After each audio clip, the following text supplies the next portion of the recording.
अध्यक्षा महोदया, मैं वो 12 लाख छात्रों के हित में वो खड़ा हूं जिन्होंने डिप्लोमा इन एलिमेंट्री एजुकेशन, सरकार की तरफ से डिप्लोमा एलिमेंट्री एजुकेशन उन्होंने लगभग 18 महीने उन्होंने संपूर्ण कर लिया, कंप्लीट कर लिया, लेकिन आज उनको नौकरी नहीं मिल रही।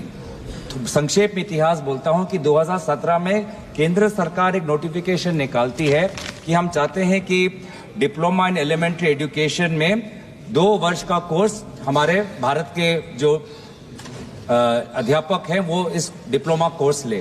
तो लगभग 12 लाख लोगों ने भर्ती किया, लगभग उनका 18 महीने संपूर्ण हुआ।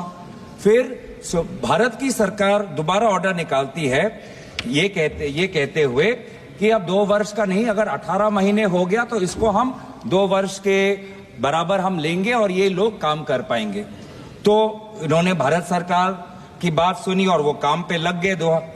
और फिर सुप्रीम कोर्ट 2023 में रूलिंग निकालती है कि नहीं, 18 महीने का कोर्स और 2 वर्ष का कोर्स एक समान नजर से नहीं देख सकते हैं, और इसीलिए ये जो भी लोग हैं जिन्होंने सिर्फ 18 महीने किया है, इनको अब हम नौकरी नहीं चलाने दे सकते हैं।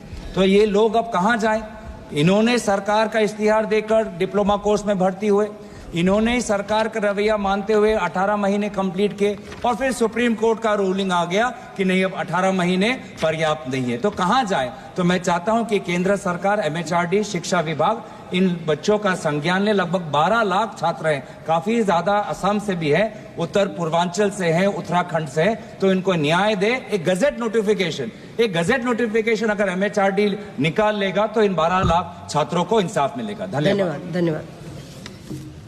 माननीय सदस्य डॉक्टर हेमंत विष्णु सबरा जी।